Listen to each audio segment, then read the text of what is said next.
Hello everyone. In this video, I'll be telling you how to read Biology NCERT for NEET examination. In this series, I have decided to complete whole 11th and 12th Biology on how you can make your own questions from the lines of NCERT while reading. And before starting, let me make one more thing clear that इस पूरी series में I'll not be explaining the chapters completely because most of the NEET aspirants take the classes whether online or offline or in school. But उनको actual में पता नहीं होता कि NCERT की reading कैसे लगाते हैं, कि questions हम उससे कैसे frame कर सकते हैं, उसके keywords को कैसे समझें, कि examiner के पॉइंट ऑफ व्यू से हम लोग क्वेश्चंस कैसे फ्रेम कर सकते हैं. तो बिफोर स्टार्टिंग पहले आपको क्लास लेक्चर्स जो टीचर्स आपको पढ़ाते हैं कॉन्सेप्चुअली पहले आपको किसी पर्टिकुलर चैप्टर को पढ़ना होता है. फिर जब आप घर आते हो वापस उस चैप्टर की रीडिंग लगाते हो. फर्स्ट टाइम में तो आपको समझ आता है कि जो टीचर ने कॉन्सेप्ट्स पढ़ाए हैं, और फिर आप उसको पैराग्राफ वाइज जब पढ़ते हो तो वो क्लैरिटी उसकी और बढ़ जाती है. बट स्टिल आपको कई बार नहीं पता होता कि उस पर्टिकुलर लाइन से क्वेश्चंस कैसे एग्जामिनर सोच सकता है. तो इस पर्टिकुलर सीरीज़ में जो क्वेश्चंस मैंने फ्रेम किए थे वो क्वेश्चंस मैं आपके साथ शेयर करूँगा. एंड मोरोवर जैसे आप टेस्ट वगैरह देते हो तो उसमें भी एसोसिएशन रीज़न या क्वेश्चन या स्टेटमेंट वाले जो क्वेश्चंस आते हैं वो आप एनसीईआरटी की लाइंस में मार्क कर सकते हो हाइलाइटर से या कैसे भी, ताकि नेक्स्ट टाइम जब भी वो क्वेश्चंस आएँ टेस्ट वगैरह में तो आप उसको सही कर पाओ. अपार्ट फ्रॉम दैट जैसे आप PYQ सॉल्व करते हो या फिर कोई भी NCERT based question booklet solve करते हो तो उसमें भी कई सारे क्वेश्चंस हो जाते हैं. तो फिर आप NCERT की साइड में जस्ट एक पॉइंट के रूप में या फिर आप एक क्वेश्चन आंसर के फॉर्म में आप वैसे भी लिख सकते हो. सो इस सीरीज़ में पहले I will be starting with unit 5 human physiology chapter 14 that is breathing and exchange of gases. Here first line says that as you have read earlier, oxygen is utilized by the organisms to indirectly break down the simple molecules like glucose, amino acids, fatty acids, etc. to derive energy to perform various activities. जैसे यहाँ पे लिख रहा है कि oxygen is utilized by the organisms to indirectly break down the simple molecules. यहाँ पे keyword indirectly है. क्वेश्चन में दे देगा अगर डायरेक्टली ना तो ये स्टेटमेंट फॉल्स हो जाएगा, क्योंकि ऑक्सीजन डायरेक्टली यूटिलाइज नहीं होती है कि उससे हम लोग एनर्जी डेराइव कर सकें. इनडायरेक्टली ब्रेक डाउन होता है सिंपल मॉलिक्यूल्स का, जिससे कि एनर्जी मिलती है वेरियस एक्टिविटीज़ परफॉर्म करने के लिए. तो यहाँ पे जैसे कीवर्ड है इनडायरेक्टली, और यहाँ पे सिंपल मॉलिक्यूल्स है like glucose, amino acids and fatty acids. आपको याद रखना होगा कि सिंपल मॉलिक्यूल्स हैं सारे, these are not the complex molecules. Okay, then इससे हम लोग को क्या मिलता है, एनर्जी मिलती है. Energy in the form of ATP release होती है. तो ये चीज़ आपको पता होनी चाहिए. जैसे कि अगर स्टेटमेंट में दे दिया कि oxygen is utilized by the organisms to directly break down the simple molecules, तो it will be the false statement. Okay, to derive energy to perform various activities. So ये तीन जो यहाँ पे सिंपल मॉलिक्यूल्स के नाम दिए आपको पता होने चाहिए कि ग्लूकोज है, अमीनो एसिड्स है, फैटी एसिड्स है. These are the simple molecules, right. Then second line says that carbon dioxide, which is harmful, is also released during the above catabolic reactions. It is therefore evident that oxygen has to be continuously provided to the cells and CO2 produced by the cells have to be released out. अब यहाँ पे जैसे कि CO2 which is harmful लिख रहे हैं ना, तो यहाँ पे अगर ऑक्सीजन दे दिया ना कि oxygen which is harmful, then that will be the false statement. Okay, तो यहाँ पे आपको याद रखना होगा कि CO2 गिवन है NCERT में और ये हार्मफुल गिवन है. तो CO2 एक हार्मफुल गैस है. It is also release during the above catabolic process है, एनाबॉलिक प्रोसेस नहीं है. अगर क्वेश्चन में लिखा है कि CO2 which is harmful is also release during the above anabolic reactions, तो ये स्टेटमेंट फॉल्स होगा. यहाँ पे it is the catabolic reaction में CO2 रिलीज़ होती है और वो हार्मफुल होती है. जैसे कि एक चीज़ और यहाँ पे इम्पॉर्टेंट है असर्शन रीज़न क्वेश्चंस के लिए, जैसे कहीं भी अगर स्टेटमेंट में बिकॉज, एज, देयरफॉर, सो, दस ऐसे वर्ड्स लिखे हैं ना, तो उसके आसपास की लाइंस कहीं ना कहीं असर्शन और रीज़न वहाँ पे से फ्रेम हो रहा होगा. ओके, तो जैसे यहाँ पे लिख रहा है कि it is therefore evident that oxygen has to be continuously provided to the cells and CO2 produced by the cells have to be release out. So यहाँ पे अगर असर्शन बोलेगा कि oxygen has to be continuously provided to the cells and the CO2 produced by the cells have to be released out, अगर ये assertion है तो उसका रीज़न ये है कि CO2 इज़ हार्मफुल और इस वजह से हम लोग को ऑक्सीजन जो कंटिन्यूसली प्रोवाइड करते हैं और फिर जो सेल्स CO2 बनाते हैं उसको रिलीज़ करना है. क्यों? बिकॉज CO2 हार्मफुल होती है. तो ये एक असर्शन रीज़न, इंट्रोडक्शन वाले पैराग्राफ से आपको यहाँ पे असर्शन रीज़न मिल गया। सो इस तरह से आपको सोचना होता है कि कौन से लाइन में किस तरह से एग्जामिनर सोच सकता है कि अगर यहाँ पे जैसे इनडायरेक्टली लिखा हुआ है फर्स्ट लाइन में, तो अगर वहाँ पे डायरेक्टली हुआ तो, अगर सिंपल है, अगर वहाँ पे कॉम्प्लेक्स हुआ तो इस तरह से आपको सोचना होता है कि लाइन्स में कैसे क्वेश्चंस फ्रेम कर सकते हैं, right. Then it says that this process of exchange of oxygen from atmosphere with CO2 produce by the cells is called breathing. यहाँ पे ब्रीदिंग की डेफिनेशन दी है सिंपल कि ऑक्सीजन का एक्सचेंज फ्रॉम एटमॉस्फेयर, आपको पता होना चाहिए एटमॉस्फेयर से ऑक्सीजन का एक्सचेंज हो रहा है विद CO2, और CO2 यहाँ पे सेल्स बना रहे हैं, produce by cells, produce by the cells. अब यहाँ पे कुछ उल्टा कर सकते हैं कि CO2 फ्रॉम द एटमॉस्फेयर, मतलब कि this process of exchange of CO2 from the atmosphere with oxygen produce by the cells is called breathing. So इस तरह से आपको सोचना है कि वेदर ये स्टेटमेंट सही हो सकता है या फिर नहीं हो सकता है, right. Then further it says that place your hands on your chest, you can feel the chest moving up and down, you know that it is due to breathing. How do we breathe? The respiratory organs and the mechanism of breathing are described in the following sections of this chapter. Okay, so moving on further, section 14.1, respiratory organs. It says that mechanism of breathing vary among different groups of animals depending mainly on habitat और level of organization, right. तो ये चीज़ vary करती है, it is not same. आपको ये याद रखना होगा कि अगर क्वेश्चन में दिया है कि mechanism of breathing is same among different groups of animals, तो ये स्टेटमेंट फॉल्स हो जाएगा। यहाँ पे vary is the keyword, okay. और क्या चीज़ वैरी करती है? ब्रीदिंग करने का जो मैकेनिज्म होता है वो वैरी करता है, okay. It is not the same, okay, among different groups of animals. और वो दो चीज़ों पे डिपेंड करता है, पहली चीज़ हैबिटेट पे डिपेंड करता है और दूसरी चीज़ लेवल ऑफ ऑर्गेनाइजेशन पे डिपेंड करता है। और यहाँ पे लेवल ऑफ ऑर्गेनाइजेशन मतलब कि जो हम लोग एनिमल किंगडम में जो हायरार्की पढ़ते हैं, जैसे पोरीफेरा हो गया, coelenterate, Ctenophora, then Platyhelminthes, Aschelminthes, Annelida, Arthropoda, Mollusca, Echinodermata and Hemichordata and then Chordata. तो ये लेवल ऑफ ऑर्गेनाइजेशन है। तो जो मैकेनिज्म होता है ब्रीदिंग का वो वैरी करता है डिफरेंट ग्रुप ऑफ एनिमल्स में, डिपेंड करता है मेनली उसके हैबिटेट पे और लेवल ऑफ ऑर्गेनाइजेशन पे। जैसे आप अपनी NCERT में यहाँ पे हैबिटेट के ऊपर ऐसे छोटा सा 1 मार्क कर सकते हो और लेवल ऑफ ऑर्गेनाइजेशन के ऊपर यहाँ पे 2 मार्क कर सकते हो, राइट। सो इस तरह से आपको समझना है कि ये चीज़ वैरी करती है और क्या चीज़ वैरी करती है, मैकेनिज्म ऑफ ब्रीदिंग वैरी करता है और वो डिपेंड करता है दो चीज़ों पे, हैबिटेट पे और लेवल ऑफ ऑर्गेनाइजेशन पे। नेक्स्ट, और इस पैराग्राफ में मोस्टली जो क्वेश्चंस फ्रेम होते हैं ना वो मैच द कॉलम टाइप के होंगे, या फिर किसी पर्टिकुलर फाइलम का आपको रेस्पिरेटरी ऑर्गन पूछ लेगा कि इस पर्टिकुलर एनिमल का रेस्पिरेटरी ऑर्गन क्या है। तो जब आप एनिमल किंगडम में हायरार्की, आपको पहली चीज़ तो याद होनी चाहिए, उसके अकॉर्डिंग फिर आप धीरे धीरे रिलेट कर लोगे, so it will be easy for you, okay. जैसे कि यहाँ पर नेक्स्ट लाइन में लिख रहा है कि lower invertebrates like sponges, coelenterates, flatworms, यहाँ पे इन्होंने टिनोफोरा नहीं दिया हुआ है, ठीक है। तो ये एक्सचेंज करते हैं oxygen with CO2 bye simple diffusion over their entire body surface. मतलब उनकी कोई बॉडी है तो उसके पूरे सरफेस पे वो उससे रेस्पिरेशन कर सकते हैं बाय सिंपल डिफ्यूजन। आपको यहाँ पे सिंपल डिफ्यूजन पता होना चाहिए, over their entire body surface. और स्टार्टिंग की जो स्पॉन्जेस दिया हुआ है, सिलेंट्रेट्स दिया हुआ है, फ्लैटवर्म्स दिए हुए हैं, ओके। देन उसके बाद इन्होंने एस्केलमिन्थस का नहीं दिया हुआ है, फिर एनालिडा का दिया हुआ है, that is earthworm. Earthworm use करते हैं मॉइस्ट क्यूटिकल। उसके बाद फिर आर्थ्रोपोडा में इंसेक्ट्स का दिया है इन्होंने, यहाँ पे नेटवर्क ऑफ ट्यूब यूज़ करते हैं। और फिर जब वो नेटवर्क ऑफ ट्यूब यूज़ करते हैं, रेस्पिरेटरी ऑर्गन उसको हम लोग ट्रैकियल ट्यूब्स के नाम से बोलते हैं उसको, ठीक है, to transport atmospheric air within the body. ये सब आपको बस एक, जैसे आप साइड में भी यहाँ पे, इस साइड में आप यहाँ पे लिख सकते हो सीधे कि जैसे कि इंसेक्ट्स लिख दिया, फिर लिख दिया ट्रैकियल ट्यूब्स, फिर आगे गिल्स लिख दिया, फिर लिख दिया ब्रैंकियल रेस्पिरेशन कहते हैं गिल्स वाले को, और एग्जाम्पल लिख दिया एक्वेटिक आर्थ्रोपोड एंड मॉलस्क। फिर लंग्स लिख दिया, पल्मोनरी रेस्पिरेशन कहते हैं, फ्रॉग्स लिख दिया, फिर मॉइस्ट स्किन या क्यूटेनियस रेस्पिरेशन जिसे कहते हैं। तो आप यहाँ पे साइड में लिख सकते हो एक समरी टाइप में। आपको फिर ये पूरा पैराग्राफ बार बार पढ़ने की ज़रूरत नहीं, बट यहाँ आपको चीज़ें मालूम होनी चाहिए कि किस एनिमल का क्या रेस्पिरेटरी ऑर्गन है, okay. Then special vascularized structures called gills, that is branchial respiration are used by most of the aquatic arthropods and mollusk। तो जो वैस्कुलराइज्ड स्ट्रक्चर्स यहाँ पे लिख रहा है ना उसे गिल्स बोलते हैं, और गिल्स के थ्रू रेस्पिरेशन को बोलते हैं branchial respiration.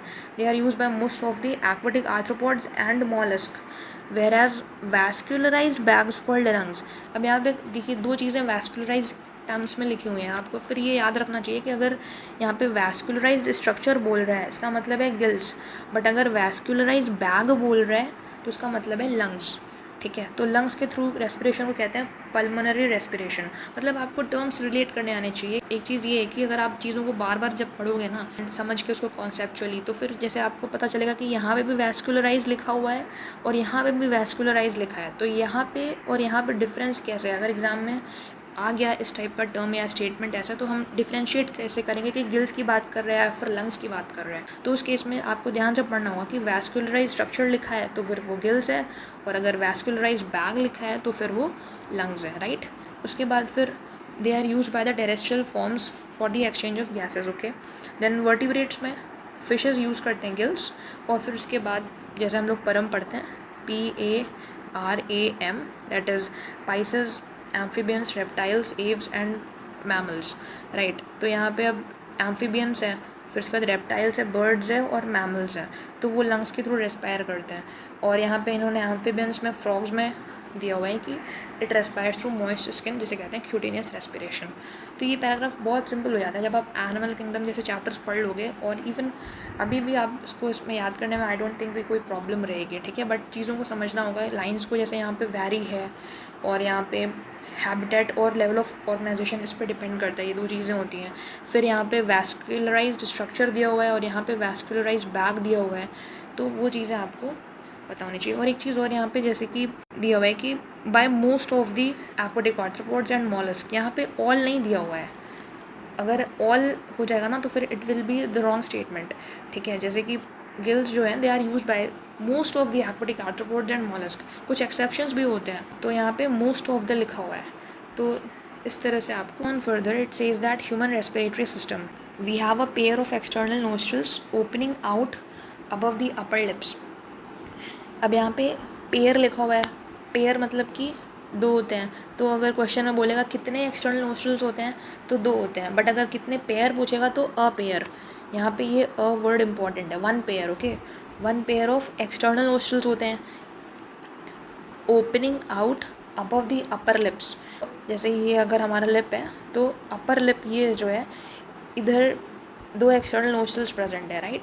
So opening out above the upper lips, it leads to the nasal chamber through the nasal passage. The nasal chamber opens into the pharynx, a portion of which is common passage for the food and air. अब यहाँ पे जैसे मैंने बताया pair वाली चीज़ important है। अगर यहाँ पे पेयर पूछ रहा है तो वन पेयर है, और अगर नंबर पूछ रहा है तो टू है। ठीक है, और ये opening out above the upper lips, आपको मेन इसमें एक चीज़ ये है कि एयर का जो सीक्वेंस होता है फ्लो करने का, फ्रॉम एक्सटर्नल नोस्ट्रल से लेकर हमारे एल्वेलाई तक का जो एयर का पाथवे होता है ना, यहाँ तक ऑलमोस्ट आपको ये पता होना चाहिए कि क्या क्या चीज़ें आती हैं। जैसे कि सबसे पहले एक्सटर्नल नोस्ट्रल्स आ गया, फिर उसके बाद नेज़ल चैम्बर आता है, नेज़ल पैसेज वही बोलेंगे, वही चैम्बर है। फिर उसके बाद नेज़ल चैम्बर फेरिंग्स में खुलेगा, फेरिंग्स का फिर और नीचे आएंगे तो एक ऐसा पैसेज आएगा जहाँ पे एयर और फूड दोनों आ सकते हैं, तो वो एक फेरिंग्स का पार्ट है। तो फिर फेरिंग्स के बाद आते हैं लैरिंग्स पे, लैरिंग्स कंटिन्यू होती है ट्रैकिया में। तो फिर उसके पहले यहाँ पे देखिए लिख रहा है कि फेरिंग्स, जिसका एक पोर्शन, फेरिंग्स के तीन पार्ट होते हैं, उसमें से एक पार्ट जो है वो कॉमन होता है फूड और एयर के लिए। The pharynx opens through the larynx region into the trachea. फिर फेरिंग्स जो है लैरिंग्स रीजन में के थ्रू खुलता है, किसमें, ट्रैकिया में। एट द एंड आना ट्रैकिया में ही है यहाँ पे। फिर उसके बाद लैरिंग्स is a cartilaginous box which helps in sound production and hence is called sound box. अब जैसे यहाँ पे एक अगर असर्शन रीज़न बताऊँ मैं, जैसे कि असर्शन अगर बोल देगा कि larynx is called a sound box, ठीक है, रीज़न ये होगा क्योंकि उसके पास वोकल कॉर्ड होते हैं, because it has vocal cord, ये उसका रीज़न होगा उस असर्शन का। असर्शन अगर दिया है कि larynx is called a sound box, reason है because it has a vocal cord. Vocal cord कहाँ प्रेजेंट होता है, वो लैरिंग्स के अंदर प्रेजेंट होता है। जैसे यहाँ पे अगर डायग्राम में देखो ना, लैरिंग्स ये रहा, तो इसके अंदर वोकल कॉर्ड प्रेजेंट है। वोकल कॉर्ड प्रेजेंट है, उसकी वजह से इसमें साउंड प्रोडक्शन हो रहा है, तो ये इसका असर्शन रीज़न है। यहाँ पे ऐसे बन सकता है, राइट। यहाँ पे हेंस करके लिख रहा है ना, तो आप यहाँ पे असर्शन आपको दिया हुआ है कि साउंड बॉक्स कहते हैं, रीज़न लेकिन नहीं दिया हुआ है, तो reason you need to think on your own. या फिर आप कई बार जब आप खुद से ऐसे पढ़ रहे होते हो ना, तो फिर अगर नहीं समझ आता तो आप अपने टीचर से एक बार पूछो कि सर अगर ये असर्शन है तो फिर इसका रीज़न ये ऐसे बना सकते हैं कि नहीं, इस टाइप से। Then you will get more clear idea about it. Okay, यहाँ पे अगर है जैसे कि larynx is a cartilaginous box बोल रहा है, अगर क्वेश्चन में बोल दिया कि बोनी बॉक्स है तो फिर वो फॉल्स स्टेटमेंट हो जाए. जैसे आई एम टेलिंग यू, सो आप अपने एनसीईआरटी में मार्क कर लो, जैसे यहाँ पे कार्टिलेजिनस बॉक्स लिखा है तो अगर यहाँ पे ऊपर लिख सकते हो छोटा छोटा कि नॉट बोनी, या फिर आप हाईलाइट कर लो तो कि आपको नेक्स्ट टाइम से याद रहेगा कि कार्टिलेजिनस बॉक्स बोल रहा है, बोनी बॉक्स नहीं है. ठीक है, तो लैरिंग्स is a cartilaginous box which helps in sound production and hence is called sound box. ठीक है, then during swallowing, glottis can be covered by the thin elastic cartilaginous flap called epiglottis. अब देखिए यहाँ पे आपको इम्पॉर्टेंट है thin पता होना चाहिए कि थिक नहीं है. यहाँ पे अगर क्वेश्चन में थिक बोल दिया तो स्टेटमेंट फॉल्स हो जाएगा, right. Thin elastic cartilaginous flap, elastic है कार्टिलेजिनस फ्लैप कॉल्ड एपिग्लॉटिस. अब आपको याद कैसे रखना है इस चीज़ को, जैसे पहली चीज़ तो आपको थिन पता होना चाहिए, तो ये कार्टिलेजिनस फ्लैप है ये पता होना चाहिए. जैसे यहाँ पे कार्टिलेजिनस बॉक्स है ना, ये पता होना चाहिए, ये भी कार्टिलेजिनस फ्लैप है ये पता होना चाहिए. जैसे कि यहाँ पे इलास्टिक भी ई से शुरू हो रहा है and epiglottis is also starting from E. कभी कभार इन इलास्टिक लिख देता है क्वेश्चन में तो ये स्टेटमेंट फॉल्स हो जाएगा, राइट. तो यहाँ पे थिन इम्पॉर्टेंट है, elastic is important, cartilaginous flap है ये, it is not a bony flap and इसको एपिग्लॉटिस बोलते हैं. तो ई से एपिग्लॉटिस, ई से इलास्टिक, आप ऐसे इसको याद रखना. ठीक है, then to prevent the entry of the food into the larynx. अब किस में, लैरिंग्स में, ताकि फूड एंटर ना करे. ओके, इस वजह से ये एपिग्लॉटिस है. इनटू किस चीज़ में, लैरिंग्स में, ये इंपॉर्टेंट है. अगर इनटू लिख दिया ईसोफेगस तो ये स्टेटमेंट तो फॉल्स हो जाएगा ना, ईसोफेगस में तो फूड को जाना ही है. तो यहाँ पे लैरिंग्स में एंटर मतलब फूड ना कर पाए, इस वजह से हम लोग को एपिग्लॉटिस की ज़रूरत पड़ती है, राइट. और ये इंपॉर्टेंट है. ठीक है, थिन इलास्टिक है, ई से इलास्टिक, ई से एपिग्लॉटिस. इन इलास्टिक बोलता है कई बार, ठीक है, क्वेश्चंस में, तो ये चीज़ आपको याद रखनी है. देन और to prevent the entry of food into the larynx. Okay, then trachea is a straight tube extending up to mid thoracic cavity which divides at the level of fifth thoracic vertebrae into right and left primary bronchi. So trachea जो है straight tube है. Okay, ये किसी other shape की नहीं है. अब ये जो स्ट्रेट ट्यूब वाला वर्ड है ना, ये जब आप एक्सक्रीशन वाला चैप्टर पढ़ोगे ना, वहाँ पे भी कलेक्टिंग डक्ट के लिए भी लिखा है कि collecting duct is also a straight tube, वहाँ पे भी लिखा है ऐसे. तो स्ट्रेट ट्यूब वाला जैसे मैंने अभी पहले बताया था कि वैस्कुलराइज वाला टर्म 2 बार अभी तक आ चुका, वैसे यहाँ पे ये जो स्ट्रेट ट्यूब दिया है ना, कलेक्टिंग डक्ट के लिए भी एक्सक्रीशन चैप्टर में स्ट्रेट ट्यूब दिया हुआ है. ठीक है, तो यहाँ पे ट्रैकिया भी कैसे आया, स्ट्रेट ट्यूब है, कोई और शेप का नहीं है, it is a straight tube. Then extending up to the mid thoracic cavity. जैसे हमारा ये वाला रीजन जो होता है ना, नेक रीजन होता है, ये थोरैक्स रीजन होता है, इसके नीचे एब्डोमेन होता है. ठीक है, तो ये थोरैक्स रीजन इसको बोलते हैं हम लोग.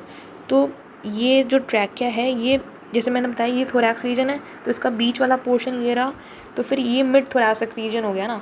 तो यहाँ पे यही कह रहा है कि स्ट्रेट ट्यूब है extending up to the mid thoracic cavity which divides at the level of fifth thoracic vertebrae into the right and left primary bronchi.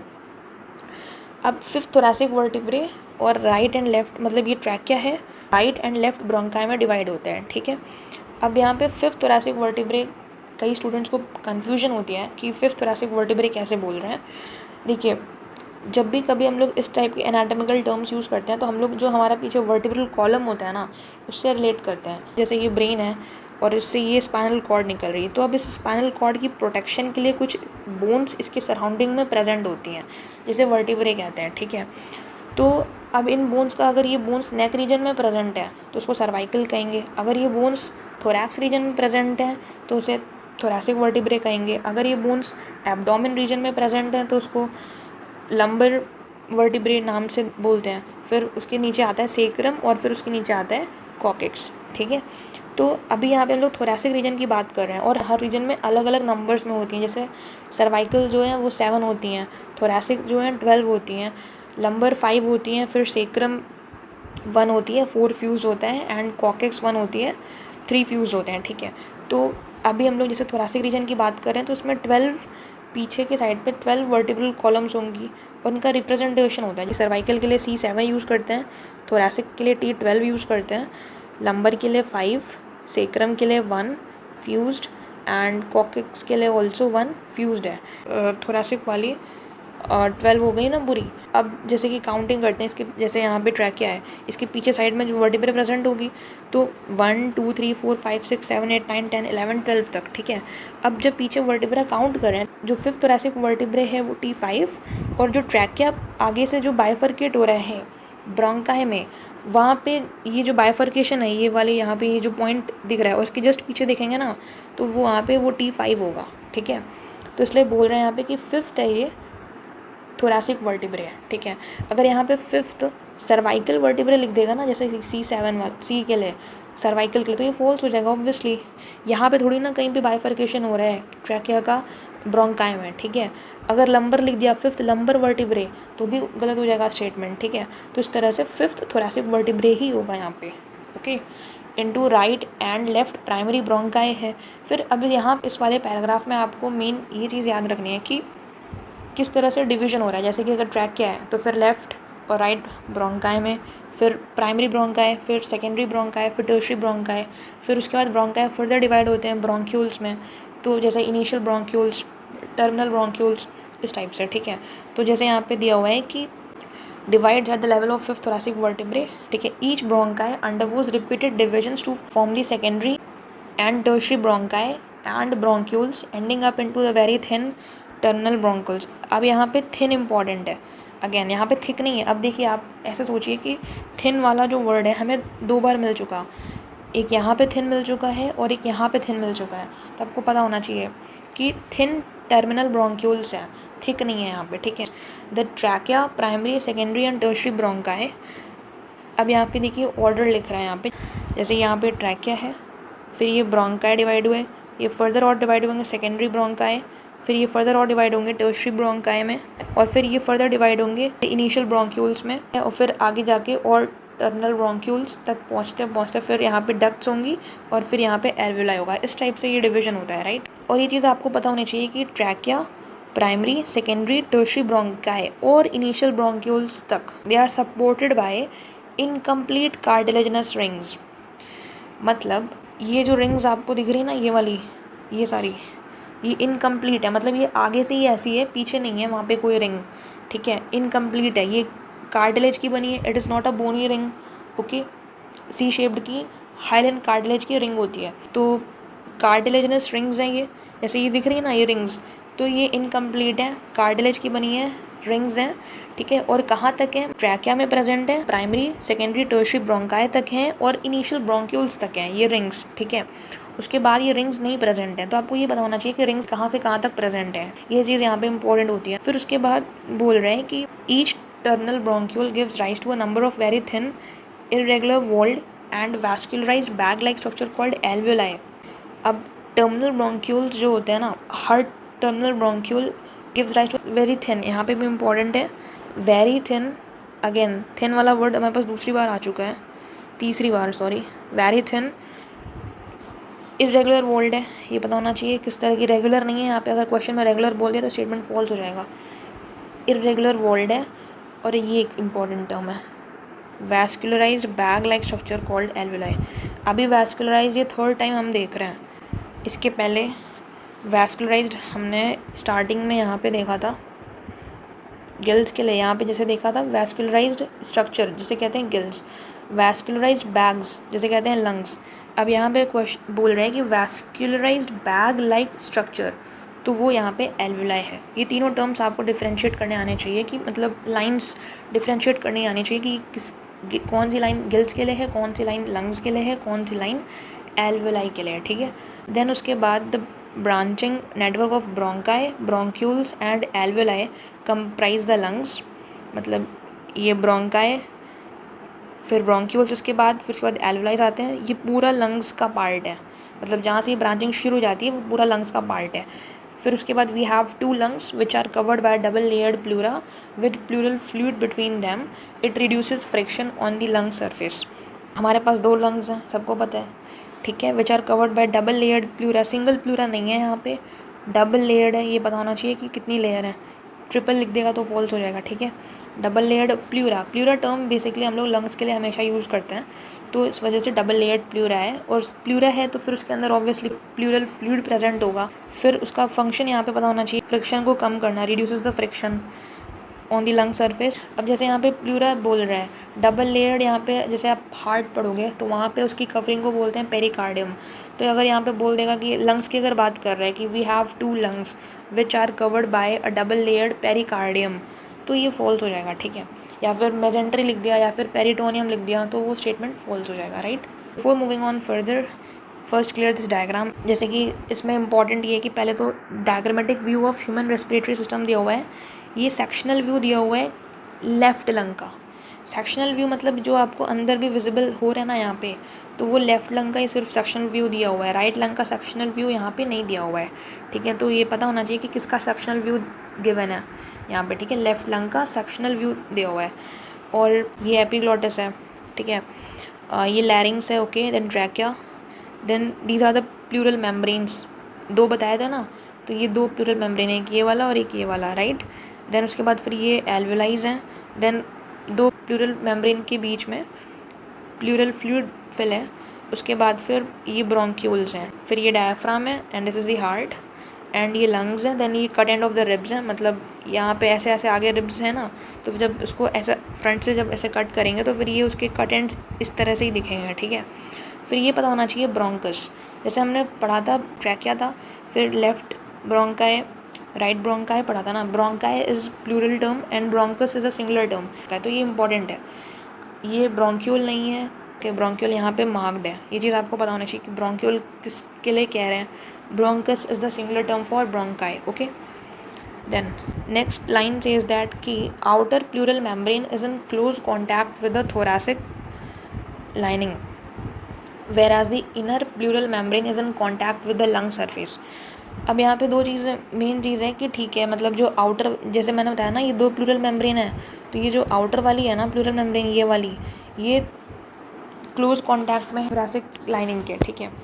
और जो इनर प्लूरल मेम्ब्रेन है ना, ये वाली, ये लंग्स हैं उसकी कांटेक्ट में, लंग की सरफेस की कांटेक्ट में। तो पता होना चाहिए कि आउटर वाली थोरैसिक लाइनिंग के कांटेक्ट में है और जो इनर वाला जो प्लूरा है वो लंग के कांटेक्ट में है। तो अगर वाइस वर्सा कर दिया तो फॉल्स हो जाएगा, कि मतलब आउटर वाला बोल देगा लंग्स के कांटेक्ट में है और इनर वाला बोल दे थोरैसिक लाइनिंग के कांटेक्ट में है, तो then this statement will be false.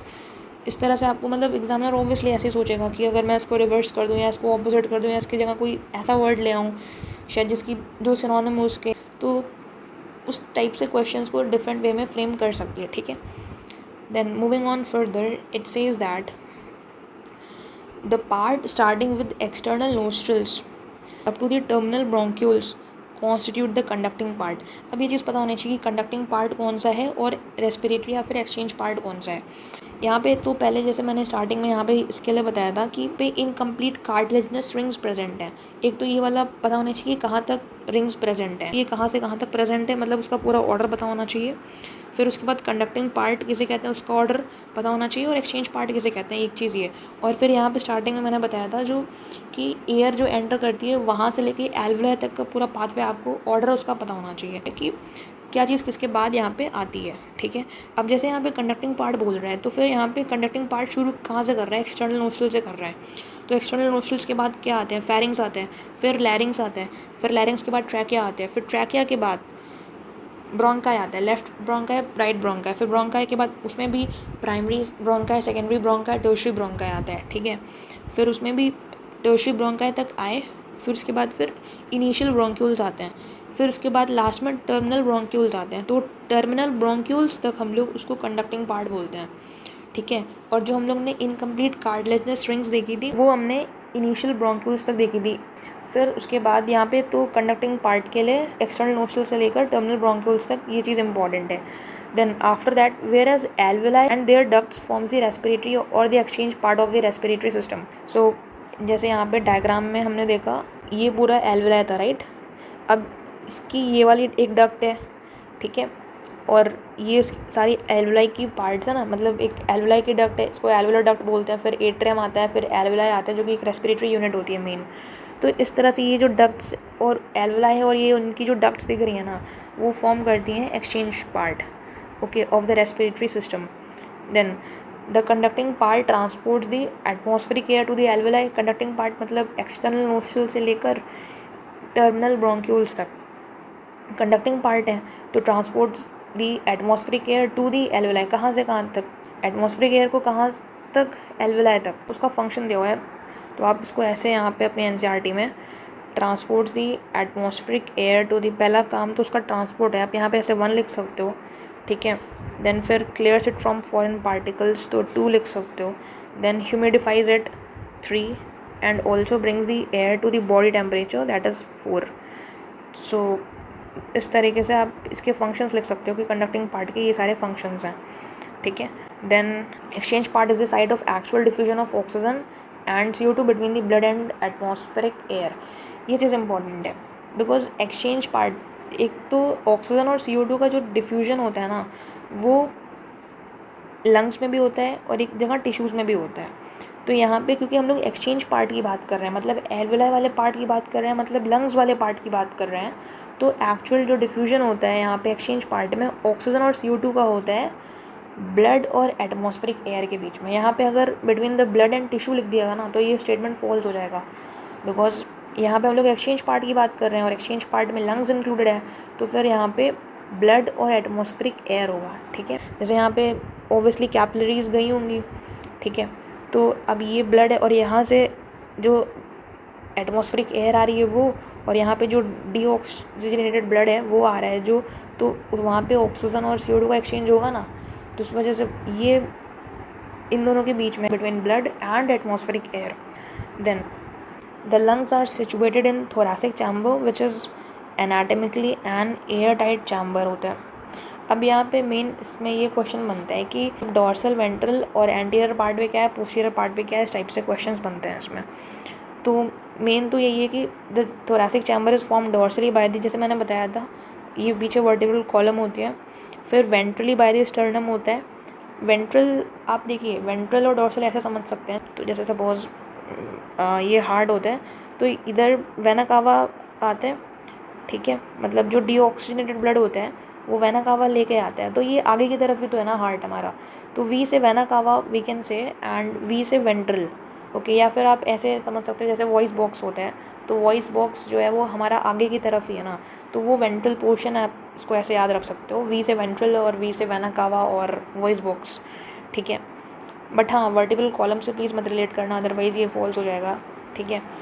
तो डॉर्सली वर्टिब्रल कॉलम, डॉर्सल मतलब पीछे साइड, तो ये वर्टिब्रल कॉलम से है, और वेंट्रल मतलब आगे साइड स्टर्नम से है, और फिर लेटरली बाय द रिब्स, और साइड में रिब्स होते हैं, और on the lower side by the dome shape diaphragm, और नीचे की तरफ डायफ्राम से। सो पिक्चर ऐसी, पीछे वर्टिब्रल कॉलम हो गया डॉर्सल साइड पे, देन यहाँ पे ये स्टर्नम हो गया, ये रिब्स हो गए, ठीक है, और फिर नीचे की तरफ यहाँ पे रिप्रेजेंट नहीं हो पाएगा, बट वो डोम शेप डायफ्राम है, राइट। और अगर मैं फ्रंट से देखूँ, जैसे कि ये रिब्स अगर हो गए ना हमारे स्टर्नम में, then this is the diaphragm, right. ये आपको पता होना चाहिए कि थोरैसिक चैम्बर डॉर्सल साइड पे बना है वर्टिब्रल कॉलम से, वेंट्रल साइड पे स्टर्नम से बना है, लेटरल में रिब्स हैं, और लोअर साइड में dome shape diaphragm is there, okay. Then और जो anatomical setup of the lungs in thorax is such that any change in the volume of the thoracic cavity will be reflected in the lung और pulmonary cavity. यहाँ पे ध्यान देने की एक चीज़ ये है कि ये जो एनाटॉमिकल सेटअप है लंग्स का थोरैक्स में, इस तरह से कि अगर कोई भी चेंज हम लोग थोरैसिक कैविटी में करते हैं तो वो रिफ्लेक्ट होगा लंग्स की कैविटी में या पल्मोनरी कैविटी। जैसे मैंने बताया कि जो प्लूरा है, आउटर वाली जो प्लूरा है वो थोरैसिक लाइनिंग से अटैच्ड है, तो जब हम लोग ये थोरैसिक वॉल्यूम को चेंज करेंगे तो ऑटोमेटिकली, क्योंकि इनर वाला जो प्लूरा है वो भी लंग से जुड़ा हुआ है, तो फिर वो भी एक्सपांड होगा। अगर हम लोग थोरैसिक कैविटी को एक्सपैंड करते हैं तो मतलब आउटर प्लूरा एक्सपैंड होगा, जब आउटर प्लूरा एक्सपैंड होगा तो फिर इनर वाला प्लूरा भी एक्सपैंड होगा, फिर लंग्स भी अपने आप ही एक्सपैंड होंगे। तो यहाँ पे ये चीज़ बोल रहा है कि इस तरह से है कि कोई भी चेंज अगर हम लोग थोरैसिक कैविटी में करते हैं तो फिर वो लंग्स की कैविटी में दिखेगा, बट अगर ये वाइस वर्सा दिया है ना तो स्टेटमेंट फॉल्स हो जाएगा। जैसे अगर लिखा है क्वेश्चन में कि anatomical setup of the lungs in thorax is such that any change in the volume of the lung cavity or pulmonary cavity will be reflected in the thoracic cavity. ये statement false हो जाएगा फिर उस case में, because पहले change जब हम लोग करेंगे ना तो वो थोरेसिक में ही चेंज कर सकते हैं, हम लोग लंग्स की कैविटी में चेंज नहीं कर सकते, ठीक है। तो इस वजह से अगर इसका वाइस वर्सा कर दिया तो स्टेटमेंट फॉल्स हो जाएगा यहाँ पे, ठीक है। जैसे कि यहाँ पे लिख रहा है कि such an arrangement is essential for breathing as we can not directly alter the pulmonary volume. अब इस तरह का जो अरेंजमेंट है ज़रूरी है ब्रीदिंग के लिए, बिकॉज हम लोग, अब देखिए यहाँ पे असोशन रीज़न बन रहा है साफ साफ। असोशन अगर बोलें कि दिस काइंड ऑफ अरेंजमेंट की मतलब जो एनाटॉमिकल सेटअप है थोरैक्स में वॉल्यूम को भी चेंज करते हैं तो वो ज़रूरी होता है ब्रीदिंग के लिए, it is important for breathing. Assertion है, रीज़न ये है कि because we can not directly alter the pulmonary volume, हम लोग लंग्स की वॉल्यूम को डायरेक्टली ऑल्टर नहीं कर सकते। इस वजह से इस तरह का जो सेटअप है जो पहले थोरैक्स की वॉल्यूम में चेंज करते हैं उसके बाद फिर लंग्स की वॉल्यूम में चेंज होता है, तो वो चीज़ इस वजह से ज़रूरी है, मतलब उस तरह का अरेंजमेंट इसलिए ज़रूरी है क्योंकि हम लोग पल्मोनरी वॉल्यूम को डायरेक्टली ऑल्टर नहीं कर सकते, ठीक है। Respiration involves the following steps, ये पता होना चाहिए, ये सारे स्टेप्स हैं, 5 स्टेप्स हैं पूरे। ब्रीदिंग, ये इंपॉर्टेंट है कि अगर डायरेक्ट कभी कभार क्वेश्चंस में पल्मोनरी वेंटिलेशन दे देता है तो कई स्टूडेंट्स को नहीं समझ आता कि किसकी बात कर रहे हैं, बट एक्चुअल में pulmonary ventilation means breathing. Then breathing और pulmonary ventilation by which atmospheric air is drawn in and CO2 rich alveolar air is released out।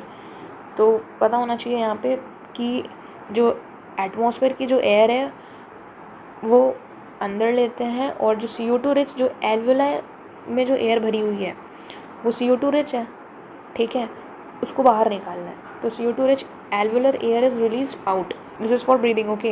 Then diffusion of gases, oxygen and CO2 across alveolar membrane. Suppose यहाँ पे अगर plasma membrane दिया होता then this statement will be false, right?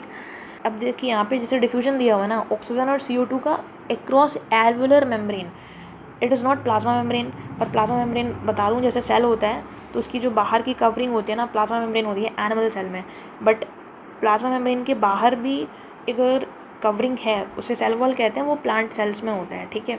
Then यहाँ पे diffusion of gases across alveolar membrane, ठीक है। फिर transport of gases by the blood, फिर उसके बाद diffusion of oxygen and CO2 between blood and tissues, जो ऑक्सीजनेटेड ब्लड है वो सेल्स के पास जाएगा और फिर जब सेल्स रेस्पायर करके जो CO2 रिलीज़ करती हैं फिर वो अगैन ब्लड में आएगा, तो फिर वही बोल रहा है कि फिर से डिफ्यूजन होगा ऑक्सीजन एंड CO2 का बिटवीन ब्लड एंड टिश्यूज़, ठीक है।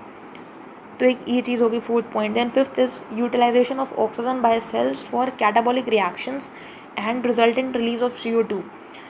तो अब जैसे यहाँ पे मैंने बताया था ऑक्सीजन का यूटिलाइजेशन हुआ, सेल्स ने लिया ऑक्सीजन, सेल्स ने लिया, देन उसका यूटिलाइजेशन होगा कैटाबॉलिक रिएक्शन। कैटाबॉलिक रिएक्शन जैसे हम लोग पढ़ते हैं रेस्पिरेशन इन प्लांट्स चैप्टर में, ग्लाइकोलाइसिस हो गया, क्रेब्स साइकिल हो गया, ETS वगैरह, तो वहाँ पे ऑक्सीजन की मदद से ब्रेक डाउन होता है, नॉट इन ग्लाइकोलाइसिस बट हाँ ETS और क्रेब्स साइकिल में ऑक्सीजन की मदद से ब्रेक डाउन होता है, ग्लूकोज या फिर और भी सिंपल मॉलिक्यूल जैसे अमीनो एसिड्स, फैटी एसिड्स का उनका ब्रेक डाउन होता है, जिससे कि फिर CO2 रिलीज़ होती है।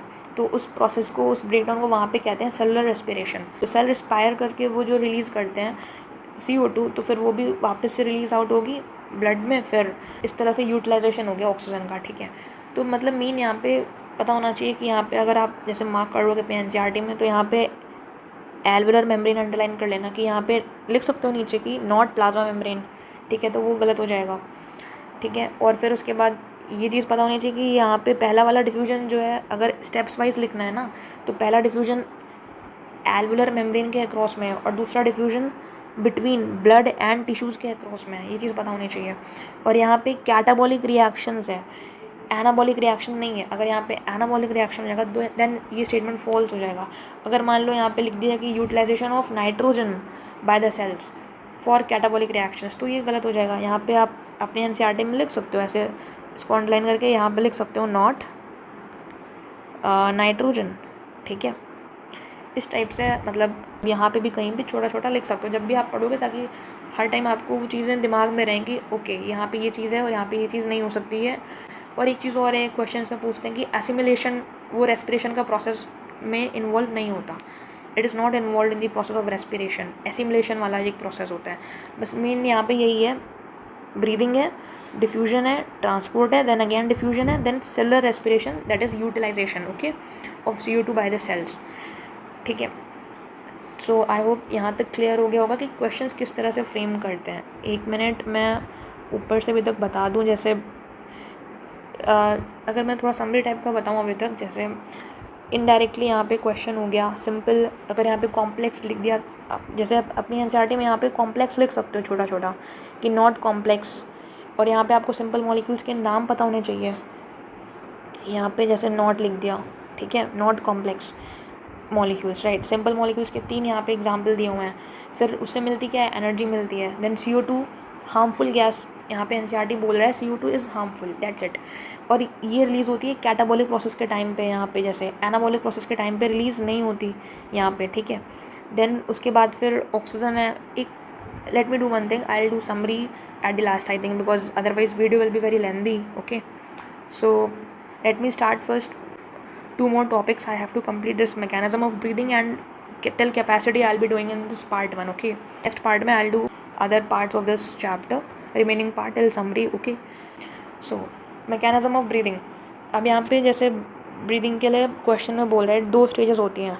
यहाँ पे बोल देगा 1 स्टेज, या फिर पूछ लेगा कितनी स्टेजेस इन्वॉल्व होती हैं ब्रीदिंग में, तो आपको पता होना चाहिए 2 स्टेजेस इन्वॉल्व होती हैं, इंस्पायरेशन और एक्सपायरेशन, ठीक है। Inspiration during which atmospheric air is drawn in, and expiration में क्या होता है, जो एल्वुलर एयर होती है इट इज़ रिलीज्ड आउट है। सिंपल कॉन्सेप्ट है, पता होना चाहिए, मतलब क्लास में टीचर्स पढ़ाते ही हैं ना कि इंस्पायरेशन में ये चीज़ होती है, तो वो सिंपल वही लाइन लिखी है। इसमें एज सच दूसरी तरह से क्वेश्चन फ्रेम करने का मतलब क्या है कि ऑपोजिट कर देंगे, जहाँ पे इंस्पायरेशन है वहाँ पे एक्सपायरेशन की डेफिनेशन लिख देंगे। जैसे कि इंस्पायरेशन में अगर लिख दिया कि alveolar air is released out, then statement false हो जाएगा। और अगर एक्सपायरेशन में लिख दिया कि atmospheric air is drawn in, obviously then ये स्टेटमेंट फॉल्स हो जाएगा। तो इस तरह से डेफिनेशन वाइज स्टेटमेंट में ऑपोजिट कर सकते हैं। देन इंस्पायरेशन हो गया, एक्सपायरेशन हो गया, by which alveolar air is released out है। Then movement of air into and out of the lungs is carried out by creating a pressure gradient between the lungs and the atmosphere. Main movement pressure gradient, ये important term है। pressure gradient की वजह से air का movement in और out होता है, ठीक है, between the lungs and the atmosphere। किसके किसके बीच में, lungs के बीच में और atmosphere के बीच में pressure gradient create होता है, फिर जिसकी वजह से एयर का मूवमेंट होता है अंदर और बाहर की तरफ। तो ये पता होना चाहिए कि किसके किसके बीच में होता है, लंग्स के बीच में होता है और एटमॉस्फेयर के बीच में होता है। किसकी वजह से होता है, प्रेशर ग्रेडियंट की वजह से होता है। देन उसके बाद inspiration can occur if the pressure within the lungs. अब लंग्स के अंदर के प्रेशर को बोल रहे हैं इंट्रा पल्मोनरी प्रेशर, ठीक है, is less than the atmosphere. अगर यहाँ पे मोर कर दिया तो ये स्टेटमेंट फॉल्स हो जाएगा। Is less than the atmospheric pressure, that is there is negative pressure in the lungs with respect to the atmospheric pressure. I hope आपको ये नेगेटिव प्रेशर का कॉन्सेप्ट पता होगा। जैसे अगर मैं एक्सप्लेन करूँ, जैसे यहाँ पे इंस्पायरेशन की बात कर रहे हैं, सपोज दैट ये लंग्स हैं, ठीक है, अगर ये एटमॉस्फेयर है बाहर, एक चीज़ ये होती है प्रेशर कम है और अगर वॉल्यूम ज़्यादा है, और अगर वाइस वर्सा भी ट्रू है, अगर जैसे प्रेशर ज़्यादा है अगर कहीं पे तो उसका वॉल्यूम कम होगा। सपोज पहला ये वाला केस लेते हैं, अगर जैसे वॉल्यूम बढ़ाने का मतलब क्या हो गया, हम लोग एक्स्ट्रा सांस अगर अंदर लेते हैं तो हमारे जो थोरेसिक कैविटी है उसका वॉल्यूम बढ़ता है। यू कैन डू, मतलब जैसे अभी मैं बोल रहा हूँ तो फिर आप इसको साइमल्टेनियसली कर सकते हो साथ में, ठीक है। मतलब अगर हम लोग एक्स्ट्रा एयर अंदर लेते हैं तो फिर हमारी जो थोरेसिक कैविटी पहले उसका वॉल्यूम बढ़ेगा, फिर लंग्स का वॉल्यूम अपने आप बढ़ेगा, ठीक है। वॉल्यूम बढ़ेगा, फिर उसके बाद इसका मतलब अंदर क्या हो गया, प्रेशर कम हो गया। जब अंदर प्रेशर कम है और अगर बाहर प्रेशर ज़्यादा है, ऑब्वियसली जो एयर का मूवमेंट होता है वो हाई प्रेशर से लो प्रेशर की तरफ होता है ना। तो अगर बाहर का प्रेशर ज़्यादा है तो फिर एयर अंदर आ जाएगी, तो फिर वो इंस्पायरेशन हो जाएगा, राइट। और अगर अंदर का वॉल्यूम कम है, इसका मतलब अंदर का प्रेशर ज़्यादा है, और अगर अंदर का प्रेशर ज़्यादा है इसका मतलब बाहर का प्रेशर क्या हो गया, कम हो गया।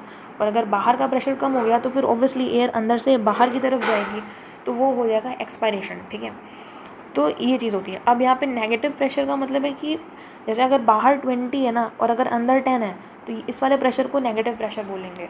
जैसे यहाँ पे बोल रहे हैं कि inspiration can occur if the pressure within the lungs intra pulmonary pressure is less than the atmospheric pressure, that is there is negative pressure in the lungs with respect to the atmospheric pressure. मतलब अंदर की तरफ pressure क्या होगा, कम अगर है pressure, suppose बाहर मान लीजिए 20 है, अंदर 10 है, तो अगर मैं इस लाइन को ऐसे पढ़ूँ जैसे कि inspiration can occur if the pressure within the lungs is less than the atmospheric pressure. बाहर 20 ATM है, अंदर 10 ATM है, then there is a negative pressure in the lungs, अंदर कम है ना तो फिर लंग्स में उसको बोलेंगे नेगेटिव प्रेशर है, ठीक है, क्योंकि बाहर के कंपैरिजन में कम है। अब ऐसा नहीं कि माइनस में, मान लो अगर बाहर 10 है तो मान लो अगर लंग्स के अंदर -5 है तो ऑब्वियसली वो नेगेटिव प्रेशर हुआ ना अंदर की तरफ, तो उस वजह से बोल रहा है कि it is less than the atmospheric pressure, that is there is negative pressure in the lungs.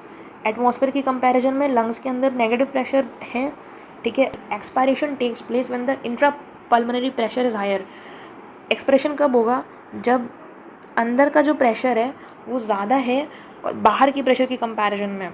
Intra pulmonary pressure is higher, pressure अगर ज़्यादा है तो ऑब्वियसली वॉल्यूम क्या हो जाएगी, कम हो जाएगी, वॉल्यूम क्या हो जाएगी, कम हो जाएगी।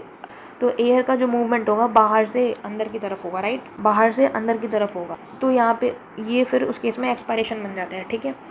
तो ये हो गई इंस्पायरेशन, मतलब negative pressure. I hope you are getting कि अगर बाहर का प्रेशर ज़्यादा है और अगर लंग्स में उसके कंपैरिजन में कम है ना तो फिर लंग्स का जो हम लोग प्रेशर बोलेंगे वो नेगेटिव प्रेशर उसको बोलेंगे, ठीक है, सिंपल है। Then the diaphragm and the specialise set of muscles external and internal intercostal between the ribs helps in generation of such gradients. अब जैसे मैंने बताया यहाँ पे प्रेशर ग्रेडियंट इंपॉर्टेंट होता है ना, तो अब इस प्रेशर ग्रेडियंट को बनाने के लिए किसकी रिक्वायरमेंट होती है, दो मसल्स यहाँ पे दिए हैं, आपको पता होना चाहिए। डायफ्राम की रिक्वायरमेंट होती है और स्पेशलाइज सेट ऑफ मसल्स होते हैं जैसे एक्सटर्नल और इंटरनल, जैसे आप यहाँ पे लिख सकते हो 1 and 2। और स्पेशलाइज सेट ऑफ मसल्स में आते हैं यहाँ पे एक्सटर्नल और इंटरनल इंटरकोस्टल्स आते हैं बिटवीन द रिब्स। एक क्वेश्चन ये बनता है कि muscles which are present between the ribs, तो दो मसल्स प्रेजेंट हैं रिब्स के बीच में, जैसे मैंने बताया ना ये रिब्स हैं तो इनके बीच में मसल्स प्रेजेंट होती हैं ऐसे। एक होते हैं एक्सटर्नल इंटरकोस्टल मसल्स होते हैं और एक इसके पीछे साइड से प्रेजेंट होती हैं, जैसे कहते हैं इंटरनल इंटरकोस्टल मसल्स। तो ये दो मसल्स हैं जो कि रिब्स के बीच में प्रेजेंट होती हैं, एक ये चीज़ होती है, ठीक है। देन जो हेल्प करती हैं in the generation of such gradients, मतलब वही प्रेशर ग्रेडियंट जो बनाना था हम लोग को स्टार्टिंग में, यहाँ पे ये दोनों मसल्स हेल्प करती हैं, मतलब डायफ्राम और specialise set of muscles external और इंटरनल वाली, ठीक है। अब यहाँ पे बोलते हैं कि क्या क्या स्टेप्स, एक तरह से मतलब क्या स्टेप्स हो सकते हैं। जैसे यहाँ पे ये है ना एक्सपायरेशन टेक्स प्लेस, तो कब होता है एक्सपायरेशन, पहली चीज़ तो तब होता है जब इंट्रा पल्मोनरी प्रेशर जो है वो हायर होगा दैन द एटमॉस्फेरिक प्रेशर। यहाँ पे आप ऐसे 1 लिख सकते हो, intra pulmonary pressure is higher than the atmospheric pressure, first है यहाँ पे, इस वजह से एक्सपायरेशन होता है। और दूसरा रीज़न है कि मसल्स जो होती हैं डायफ्राम की वो रिलैक्स करती हैं। यहाँ पे साइड में आप लिख सकते हो कि डायफ्राम की मसल्स रिलैक्स करती हैं, ऐसे भी लिख सकते हो, अभी आगे इवन आप पढ़ोगे भी सही, ठीक है। I am writing here muscles of diaphragm relax, you can write okay, muscles of diaphragm relax, diaphragm relax, ठीक है। तो ये दो एक तरह से स्टेप्स हैं जिसकी वजह से एक्सपायरेशन होता है। Then after that we have inspiration. For inspiration it says it is initiated by the contraction of diaphragm which increases the volume of the thoracic chamber in the anterior posterior axis. So अब inspiration का initiation है, आपको पता होना चाहिए कि किस वजह से इनिशिएट होता है। पहली चीज़ जैसे आप यहाँ पे लिख सकते हो, first is contraction of the diaphragm जो कि इंक्रीज करता है volume of the thoracic chamber in the. And one more thing I would like to clear for you is that कि जैसे मैंने बताया अभी डॉर्सल साइड पीछे वाला साइड हो गया, वेंट्रल वाला आगे साइड हो गया, ठीक है। तो वैसे ही एंटीरियर पोस्टीरियर एक टर्म आती है। एंटीरियर मतलब आप समझ सकते हो आगे की तरफ, और पोस्टीरियर ए से एंटीरियर आगे की तरफ, पी से पोस्टीरियर पीछे की तरफ। सपोज एक ह्यूमन बॉडी ऐसे अगर वो लेटा है कोई पर्सन, तो फिर ये उसका एंटीरियर पोर्शन होगा, ये वाला पोर्शन उसका पोस्टीरियर होगा। उसके चेस्ट साइड पे जो आगे वाला पोर्शन जहाँ पे हार्ट प्रेजेंट है वो वेंट्रल साइड होगा, जहाँ पे उसके पीछे वर्टिब्रल कॉलम प्रेजेंट है वो डॉर्सल साइड होगा, ठीक है। तो ये चीज़ एंटीरियर हो गई और ये चीज़ पोस्टीरियर हो गई, ये पोस्टीरियर हो गया, ये एंटीरियर हो गया, इस तरह से आप देख सकते हो। तो जब डायफ्राम का कॉन्ट्रैक्शन होगा ना, डायफ्राम ये रहा, डायफ्राम ये ऐसे था रिलैक्स स्टेट में, जब ये कॉन्ट्रैक्टेड होगा इस टाइप से, देन जो थोरैसिक चैम्बर है उसकी वॉल्यूम जो है वो इस तरह से, मतलब एंटीरियो पोस्टीरियर एक्सिस में बढ़ेगी। ये ऊपर वाला एंटीरियर और नीचे वाला पोस्टीरियर, तो ये एंटीरियो पोस्टीरियर एक्सिस में उसकी जो वॉल्यूम है वो बढ़ेगी जब डायफ्राम का कॉन्ट्रैक्शन होगा। और जब डायफ्राम का कॉन्ट्रैक्शन होगा ऑब्वियसली, जैसे यहाँ पे देखिए, जब ये डायफ्राम है कॉन्ट्रैक्शन होगा तो ये वॉल्यूम बढ़ जाएगा ना, और वॉल्यूम बढ़ जाएगा तो प्रेशर कम हो जाएगा अंदर का, और जब अंदर का प्रेशर कम हो जाएगा तो फिर बाहर का प्रेशर ज़्यादा हो जाएगा, तो ऑब्वियसली एयर अंदर आ जाएगी। इस वजह से यहाँ पे लिख रहा है एयर एंटरिंग द लंग्स, ठीक है, आप इससे भी समझ सकते हो। जैसे ये दिया हुआ है मैकेनिज्म ऑफ ब्रीदिंग, ये पहला वाला इंस्पायरेशन दिखाया ना, तो कैसे इंस्पायरेशन होगा, जैसे ये डायफ्राम है, कॉन्ट्रैक्टेड है, अब ये रिलैक्स मत सॉरी अभी ये रिलैक्स में है, ठीक है। अब ये जब कॉन्ट्रैक्ट करेगा तो ये ऐसे हो जाएगा, जब ये ऐसे हो जाएगा तो ऑब्वियसली ये जो लंग्स हैं इसकी वॉल्यूम इतनी ज़्यादा बढ़ेगी, पहले इतनी थी सिर्फ, अभी इतनी हो गई है, तो ये ऑब्वियसली एंटीरियो, ये ऊपर वाला पोर्शन एंटीरियो, नीचे वाला पोस्टीरियर, तो एंटीरियो पोस्टीरियर एक्सेस में उसकी जो वॉल्यूम है वो डायफ्राम ने बढ़ाई है, लंग्स की वॉल्यूम, ठीक है। या फिर थोरेसिक चैम्बर की पहले बढ़ेगी ऑब्वियसली, फिर उसके बाद लंग्स की बढ़ जाएगी वॉल्यूम, ठीक है। Then the contraction of the external intercostal muscles, यहाँ पे ये चीज़ इंपॉर्टेंट है कि एक्सटर्नल लिखा हुआ है, इंटरनल नहीं लिख रहा है, क्योंकि दो हमने पढ़ी थी एक्सटर्नल और इंटरनल इंटरकोस्टल मसल्स, बट यहाँ पे सिर्फ एक्सटर्नल का काम है, ठीक है। External intercostal muscles lifts up the ribs, पहली चीज़ रिब्स को और स्टर्नम को, दो चीज़ें यहाँ पे 1 and 2, ठीक है। तो ribs and sternum causing an increase in the volume of the thoracic chamber in the dorso ventral axis. अभी जैसे मैंने बताया जहाँ पे हार्ट साइड प्रेजेंट है वो वेंट्रल साइड है, जहाँ पे वर्टिब्रल कॉलम है वो डॉर्सल साइड है। तो जब रिब्स और स्टर्नम लिफ्ट होंगे because of the contraction in the external intercostal muscles, then वो जो वॉल्यूम है ना लंग्स का या फिर थोरेसिक वॉल्यूम है ना जो, वो इस तरह से बढ़ेगा, मतलब वो डॉर्सल और वेंट्रल एक्सिस में बढ़ेगा।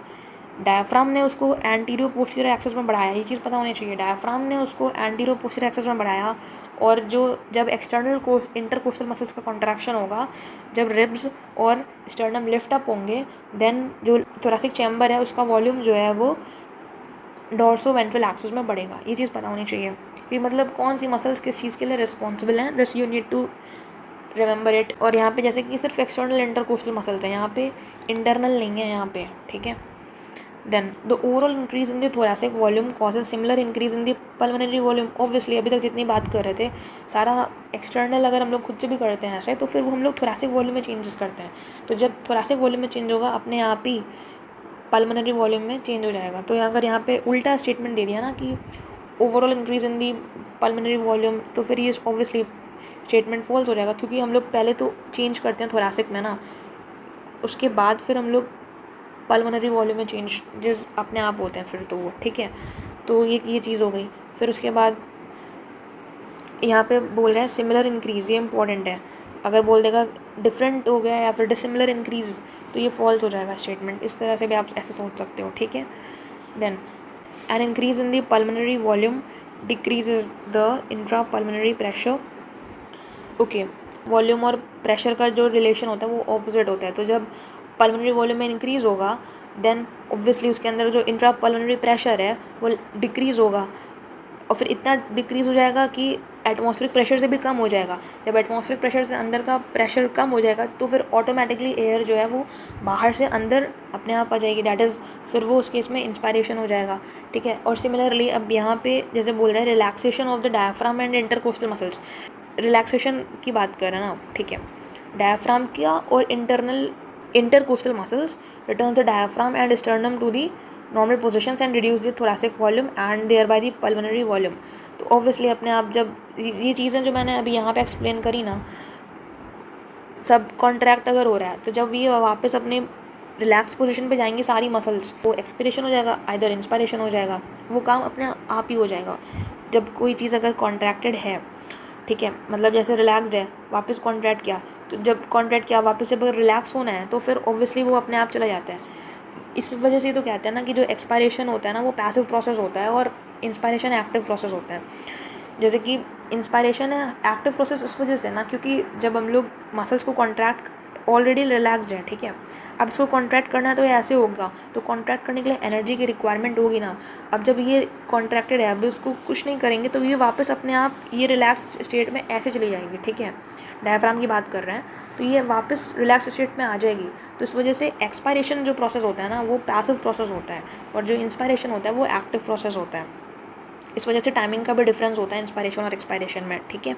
This leads to an increase in the intrapulmonary pressure to slightly above the atmospheric pressure, causing the expulsion of the air from the lungs, that is expiration. Okay, we have the ability to increase the strength of the inspiration and expiration with the help of the additional muscles in the abdomen। अब यहाँ पे एक चीज़ important है कि हम लोग inspiration को भी और एक्सपायरेशन को भी कंट्रोल कर सकते हैं, मतलब इंक्रीज़ कर सकते हैं strength of inspiration as well as expiration both, ठीक है। केवल इंस्पायरेशन की ही नहीं या फिर केवल एक्सपायरेशन की ही नहीं, दोनों की स्ट्रेंथ हम लोग इंक्रीज़ कर सकते हैं with the help of the additional muscles जो कि प्रेजेंट है हमारे एब्डोमेन में। On an average healthy human breathes about 12 to 16 times per minute.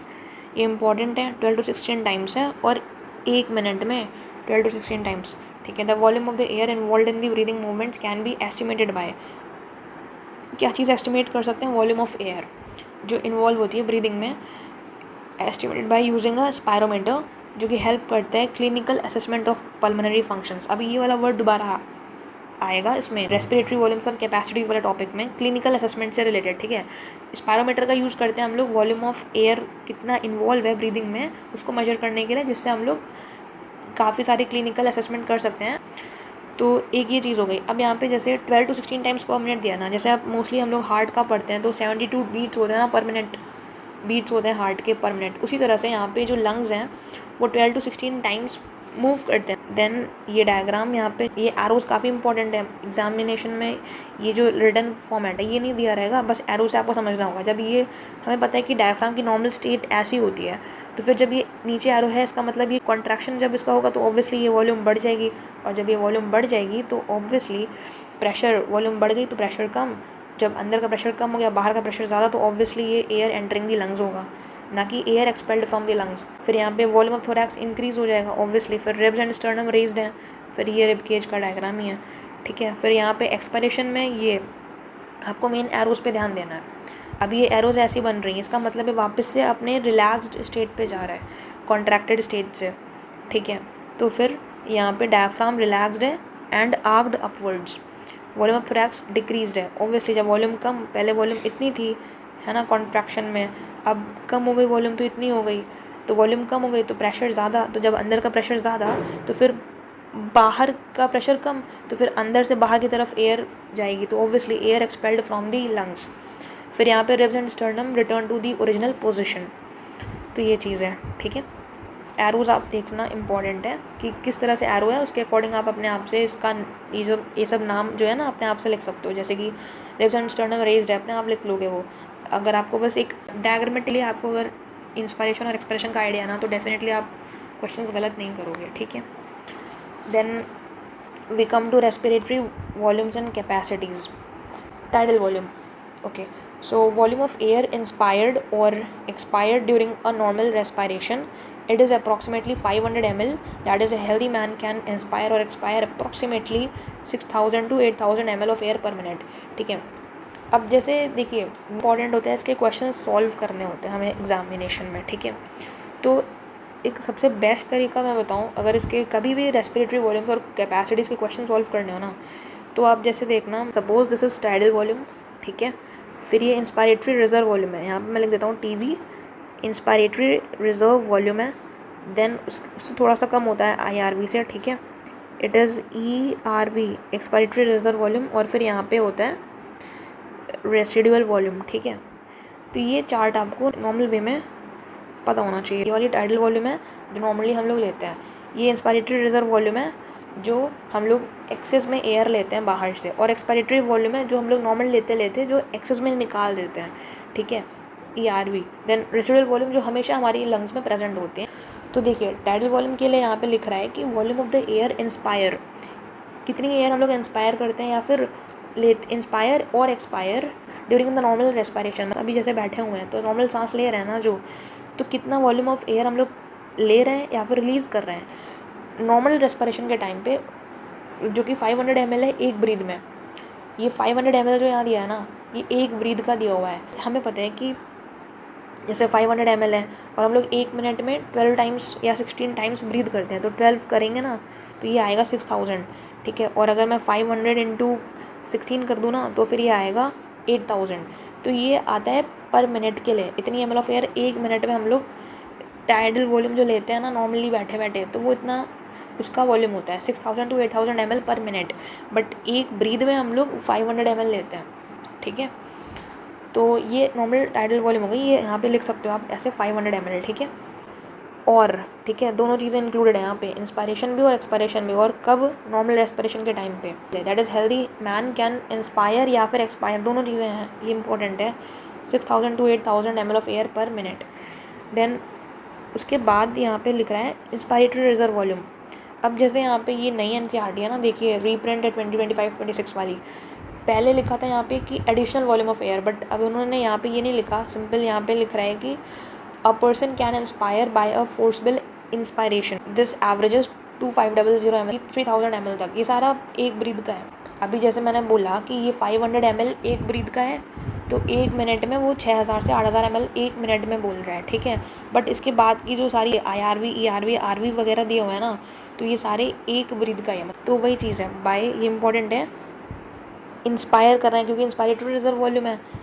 Inspire कैसे? By forcible inspiration. सारी वॉल्यूम्स पता होनी चाहिए, ठीक है। तो देखिए नाम में से पता चलता है इंस्पायरेटरी रिजर्व वॉल्यूम, ठीक है। टाइडल वॉल्यूम के ऊपर है इंस्पायरेटरी रिजर्व वॉल्यूम। मतलब ऐसे हम लोग बैठे हैं अभी, जैसे सपोज नॉर्मल टाइडल वॉल्यूम ले रहे हैं, फिर एक्सेस में और लेने लगेंगे ना, इतनी अगर हमने एक्सेस में और ले लिया अगर 3000 ml या फिर 2500 ml तक, तो वो इंस्पायरेटरी रिजर्व वॉल्यूम उसको कहते हैं, ठीक है। वो हमने फोर्स करके लिया है ना, इंस्पायरेशन, फोर्सबल इंस्पायरेशन। इस वजह से ये डेफिनेशंस की काफ़ी इंपॉर्टेंट होती हैं। अब यहाँ पे जैसे अगर बोल रहे हैं कि फोर्सबल एक्सपायरेशन है और एक्सपायर करना ऑब्वियसली, तो वो 1000 ml से लेके 1100 ml तक है, ठीक है। और क्योंकि यहाँ एक्सपायरेटरी रिजर्व वॉल्यूम की बात कर रहे हैं, इस वजह से यहाँ पे एक्सपायर। और अब सिंपल इसमें क्वेश्चन कैसे इधर उधर कर सकते हैं, जैसे कि डेफिनेशन दे दी इसकी और बोल दिया कि ये ERV है क्या, तो ये फॉल्स हो जाएगा ऑब्वियसली। या फिर डेफिनेशन इसकी दे दी और बोल दिया कि ये IRV है क्या, वाइस वर्सा कर सकते हैं आराम से। या फिर ऐसे भी बोल सकते हैं कि a person can inspire by forcible expiration. अरे फोर्सबल एक्सपायरेशन करके आप इंस्पायर कैसे कर सकते हो? तो ये चीज़ चेंज कर दिया उन्होंने। तो इस तरह से आपको ध्यान देना होगा डेफिनेशंस वगैरह पे। और फिर मेन यहाँ पे यही मैटर करता है कि आप कि इसमें कॉन्सेप्चुअल क्लैरिटी कितनी है। अगर आप जितना कॉन्सेप्चुअल क्लियर हो गए इन चीज़ों को लेकर, देन डेफिनेटली आप ऐसे स्टेटमेंट वाले क्वेश्चंस गलत नहीं करोगे। फिर भले ही कितना मोल्ड कर दे, बट फिर भी आपको पढ़ते टाइम एक बार ध्यान देना है कि यहाँ पे हाँ ठीक है, एक्सपायर की बात कर रहा है तो फोर्सबल एक्सपायरेशन ही होगा, ऐसा, ठीक है। देन रेसिडुअल वॉल्यूम, यहाँ पे volume of air remaining in the lungs. अब यहाँ पे रेसिडुअल है, रेसिड्यू किसे बोलते हैं? कोई चीज़ बची हुई है, तो यहाँ पे रिमेनिंग इन द लंग्स, कितनी वॉल्यूम ऑफ एयर रिमेनिंग है लंग्स में even after forcible expiration. फोर्सबल expiration करने के बाद भी कितनी वॉल्यूम ऑफ एयर बची हुई है, और ये इंपॉर्टेंट है 1100 ml से लेकर 1200 ml तक, ठीक है। अब जैसे मैंने ये आपको मेन बताया ना, ये चीज़ आपको पता होनी चाहिए इसकी विद वॉल्यूम। जैसे ये 500 ml है, ठीक है, और जैसे IRV है तो 2500 से लेकर 3000 ml तक है। फिर ये वाली 1000 से लेकर 1100 है। फिर आप इसको ऐसे याद रख सकते हो, जैसे कि ये ख़त्म हुआ यहाँ पे, जैसे ये 500 पता है, ठीक है, ये हमें याद रखना पड़ेगा, ठीक है। ये सबसे ज़्यादा ऐसे समझ सकते हैं, जैसे 2500 से लेकर 3000 ml तक है, ठीक है। उसके बाद फिर ERV हमें पता होना चाहिए, जैसे ये 1000 दिया हुआ है यहाँ पे, 1000 है, और फिर ये 1100 है। और RV के लिए देखो यहाँ पे इसी से शुरू है वापस से, ये 1100 ml में ख़त्म हुआ, और ये 1100 ml से लेकर 1200 ml तक, मतलब 100 ml और ऐड कर दूँ इसमें। तो इस तरह से आप थोड़ा रिलेट कर लेना, आपको याद करने में आसानी होगी। देन अब जैसे ये वॉल्यूम्स हैं, अब इनमें से कुछ कुछ वॉल्यूम्स को हम लोग ऐड कर देते हैं, तो फिर ऑब्वियसली कैपेसिटीज़ बन जाएंगी, ठीक है। तो यही चीज़ बोल रहे हैं कि by adding up few respiratory volumes described above, one can derive various pulmonary capacities which can be use in clinical diagnosis, ठीक है। अब देखिए यहाँ पे बोल रहे हैं क्लिनिकल डायग्नोसिस, पीछे भी पढ़ा था हमने क्लिनिकल असेसमेंट टाइप के वर्ड, जैसे यहाँ पे पढ़ते हैं ना कि स्पायरोमीटर यूज़ करते हैं clinical assessment of pulmonary functions के लिए।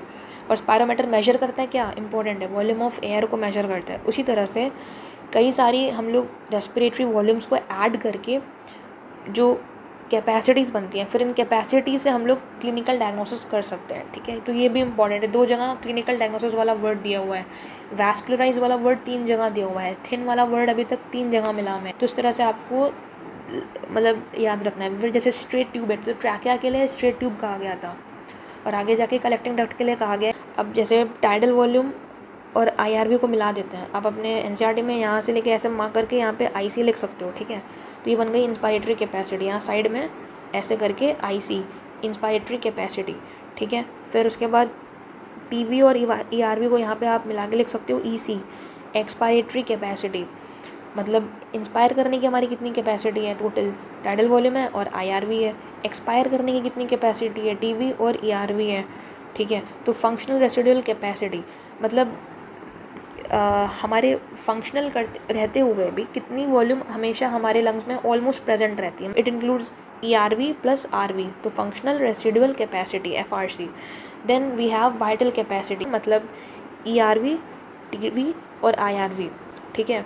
तो ये पूरा वाइटल कैपेसिटी। फिर टोटल लंग कैपेसिटी समझ आता है कि पूरा इंक्लूड कर दें तो वो टोटल लंग कैपेसिटी बन जाएगा। मतलब सबसे पहले टाइडल वॉल्यूम रखेंगे, फिर IRV, फिर ERV या फिर RV, या फिर आप लाइन में भी बोल सकते हो, या फिर आप टोटल लंग कैपेसिटी को ऐसे भी रिलेट कर सकते हो। ये वाइटल कैपेसिटी हो गया और ये रेसिडुअल वॉल्यूम हो गया, ठीक है। अब इसमें लाइन्स में जो लिख रहा है, जैसे कि इंस्पायरेटरी कैपेसिटी बोल रहे हैं ना, total volume of air a person can inspire after normal expiration. Normal हम लोग एक्सपायर कर रहे थे, अब एक्सपायर कर दिया, ठीक है। अब कितना मैक्सिमम और ले सकते हैं हम लोग, तो टाइडल वॉल्यूम तो लेंगे ही सही, और उसके बाद फिर IRV भी तो लेंगे ना, कितना मैक्सिमम हम लोग ले सकते हैं।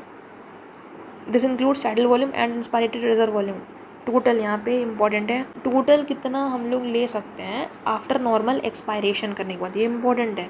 जैसे एक्सपायरेटरी कैपेसिटी है, तो total volume of air, total सब में ये इंपॉर्टेंट है, ठीक है। Total volume of air a person can expire after normal inspiration. Normal inspiration के बाद टोटल वॉल्यूम कोई पर्सन कितना एक्सपायर कर सकता है, जैसे यहाँ पे इंस्पायर करना था, ठीक है। अब जैसे कि आप नॉर्मल टीवी ले रहे हो सपोज़, जैसे एक बार जैसे इंस्पिरेशन किया, फिर उसके बाद आप मैक्सिमम कितना निकाल सकते हो, तो जो आपने लिया है वो भी तो आप निकालोगे ना, तो वो टाइडल वॉल्यूम हो गया, प्लस आप ERV भी तो जो पहले से थी वो भी आप निकालोगे ना, क्योंकि जो मैंने बताया ना फंक्शनल रेसिडुअल कैपेसिटी तो यही है ना, ये तो बची ही रहती है हमेशा, तो आप एक्सेस में ERV भी तो निकालोगे ना। तो इस वजह से बोल रहे हैं यहाँ पे कि ये पूरा एक्सपायरेटरी कैपेसिटी है, tidal volume plus ERV, okay. Then functional residual capacity, volume of air that will remain in the lungs after normal expiration. आपने नॉर्मल एक्सपायरेशन कर दिया, कितनी वॉल्यूम अभी भी बची हुई है हमारे लंग्स में। IRV तो हम लोग को लेनी पड़ती है बाहर से, टीवी तो हमेशा नॉर्मल हम लोग लेते ही रहते हैं, कितना हमारे पास एयर बच रहा है, तो वो ERV और RV बच रहा होता है हमेशा, ठीक है। नॉर्मल एक्सपायरेशन करने के बाद हमेशा यही बच रहा होता है, ये इंपॉर्टेंट है यहाँ पे। नॉर्मल एक्सपायरेशन के बाद अगर आप इसको खुद के सिनेरियो से रिलेट करोगे ना इन चीज़ों को, तो वो चीज़ें ज़्यादा आपको बेटर समझ आएंगी। जैसे आप नॉर्मल जैसे टाइडल वॉल्यूम ले रहे हो, फिर आपने नॉर्मल एक्सपायर कर दिया, ठीक है। खुद सोचो, जैसे नॉर्मल एक्सपायर कर दिया आपने, फिर आपके लंग्स में इतना तो बचेगा ही ना, ERV और RV, तो ये चीज़ है, ठीक है। Then we have vital capacity, maximum volume of air a person can breathe in after forced expiration. ये maximum volume of air a person can breathe in after a force expiration. Force expiration करने का मतलब है forcefully आपने ये जो ERV थी आपने वो भी निकाल दी, ठीक है। तो अब आप कितना ले सकते हो, ठीक है। कैन ब्रीथ इन, ये इंपॉर्टेंट है, सॉरी यहाँ पे ये ब्रीथ इन इम्पॉर्टेंट है, ठीक है। ERV तक निकाल दिया पूरा, अब आप ERV भी लोगे, आप TV भी लोगे, आप IRV भी लोगे, तो मैक्सिमम आप इतना ले सकते हो ना। तो इस वजह से बोल रहा है ये वाइटल कैपेसिटी है, इसमें ये तीन चीज़ें इंक्लूड होती हैं। या फिर इसकी दूसरी डेफिनेशन भी दी हुई है, और maximum volume of air a person can breathe out after forced inspiration, मतलब फोर्सफुली आपने इंस्पायर कर लिया, तो आपने मतलब IRV ले ली, ठीक है। आप नॉर्मल TV ले रहे थे, ERV तो पहले से लंग्स में प्रेजेंट थी, नॉर्मल TV ले रहे थे, आपने IRV भी ले ली।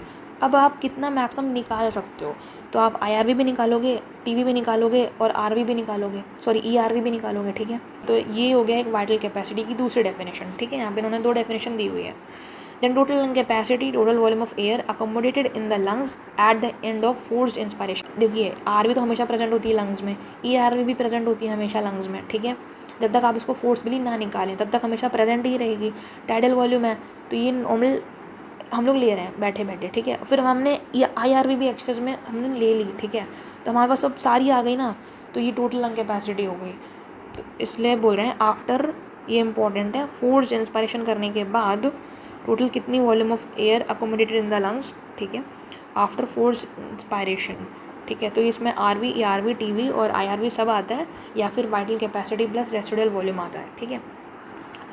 एक चीज़ और है, जैसे यहाँ पे इन्होंने वॉल्यूम्स के लिए इन्होंने ये मेंशन किया, जैसे 500 ml है, और फिर ये 2500 से 3000 ml तक, फिर 1000 से लेके 1100 ml तक, फिर 1100 से लेके 1200 ml तक RV, ठीक है।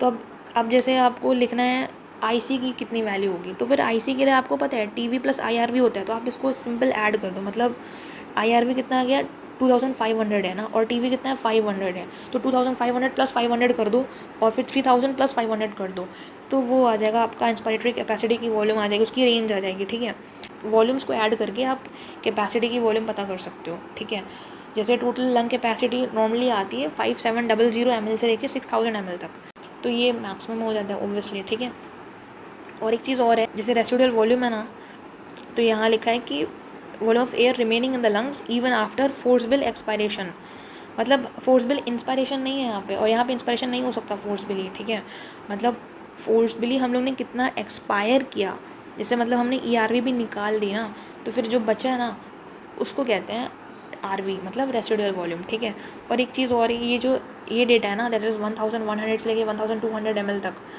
ये सेम है ब्लड फिल्टर्ड बाय किडनी पर मिनट। अभी आप एक्सक्रीशन चैप्टर में जब जाओगे तो वहाँ पे देखोगे ये सेम डेटा है, तो वहाँ पे भी यही चीज़ है कि कितना ब्लड फिल्टर होता है किडनी से 1 मिनट में, वो इतना ही होता है 1100 ml से लेकर 1200 ml तक। आई होप मैंने सारी चीज़ें इसमें क्लियर कर दी हैं। ठीक है, मतलब सारे क्वेश्चंस किस तरह से फ्रेम होते हैं मैंने आपको वो एक्सप्लेन कर दिया है। ठीक है, और आई डोंट थिंक, अच्छा हाँ मैंने समरी के लिए बोला था।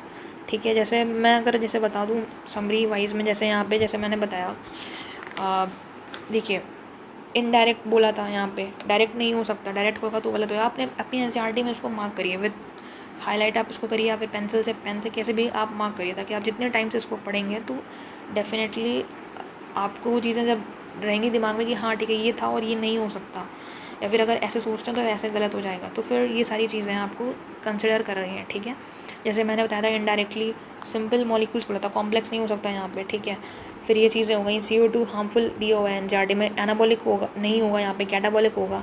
ठीक है, फिर यहाँ पे ब्रीदिंग की डेफिनेशन दी हुई है, यहाँ पे एक मैंने एसोसिएशन रीज़न बताया था, आप अपनी एनसीईआरटी में साइड में यहाँ पे AR करके मार्क कर सकते हो ऐसे, फिर यहाँ पे लिख सकते हो, मैंने लिखा था शायद यहाँ पे, आप यहाँ पे छोटा लिख दो A और यहाँ पे लिख दो छोटा सा R, तो समझ आ जाएगा कि यहाँ पे ये असर्शन है तो उसका रीज़न ये रहेगा। ठीक है, तो इस तरह से फिर यहाँ पे इसकी ब्रीदिंग की डेफिनेशन, और फिर it is commonly known as respiration. ठीक है, फिर रेस्पिरेटरी ऑर्गन्स मेनली मैंने बताया यहाँ पे डिफरेंट ग्रुप्स के लिए इंपॉर्टेंट है, वैरी करता है, मतलब सेम नहीं रहता, हैबिटेट और लेवल ऑफ ऑर्गेनाइजेशन। ठीक है, मैकेनिज्म ऑफ ब्रीदिंग की बात करें, मेनली MTC मतलब मैच दी कॉलम टाइप के क्वेश्चंस उसमें बनते हैं। ठीक है, फिर उसके बाद मैंने यहाँ पे पेयर वाले से बताया, यहाँ पे पेयर और एक्सटर्नल नोस्ट्रल्स है, इंटरनल नोस्ट्रल्स भी क्योंकि होती हैं यहाँ पे।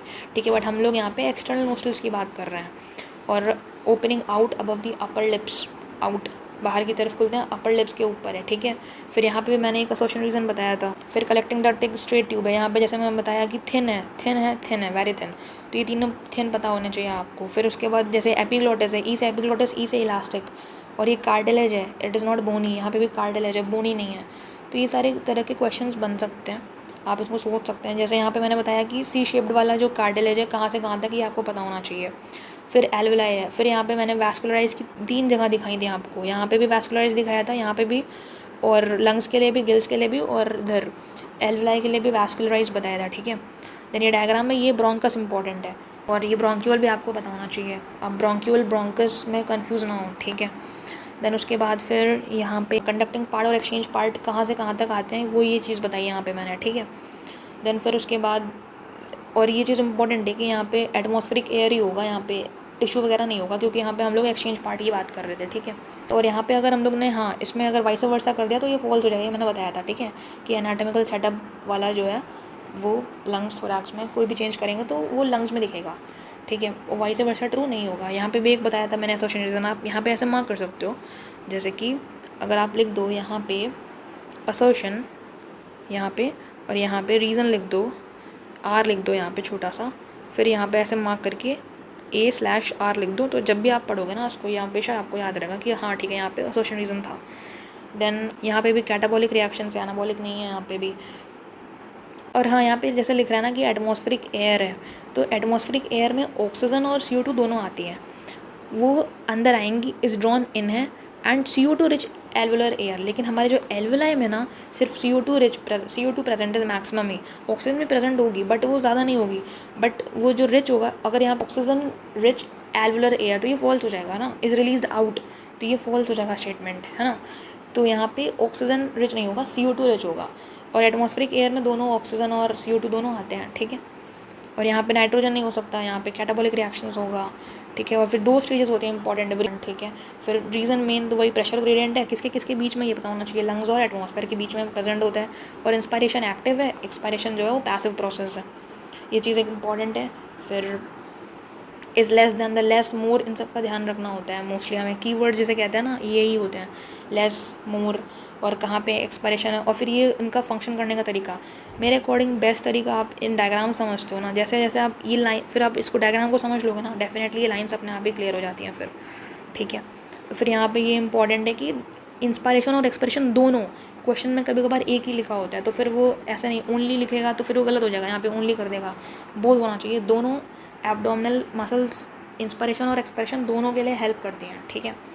तो एक ये चीज़ इंपॉर्टेंट है। और 12 to 16 टाइम्स 1 मिनट में, 1 सेकंड में नहीं, यहाँ पे अगर मान लो सेकंड कर दिया तो ये इंपॉर्टेंट है, मिनट होना चाहिए यहाँ पे, ठीक है। और स्पायरोमीटर मेजर करता है वॉल्यूम ऑफ एयर को, ठीक है, जो कि हमारे क्लिनिकल असेसमेंट के लिए काफ़ी यूज़फुल होता है। फिर उसके बाद टाइडल वॉल्यूम्स एंड कैपेसिटीज़, ये यहाँ पे ख़त्म। मेन आपको बस यही चीज़ याद रखनी है। फिर आप यहाँ पे साइड में ऐसे IC, EC और यहाँ पे FRC, यहाँ पे VC और TLC ऐसे करके आप साइड में और बना सकते हो एक, ठीक है, तो वो ईजी होगा काफ़ी। तो I hope you get this, and thank you for watching. If you have any doubts or confusion, you can ask me in the comment section below,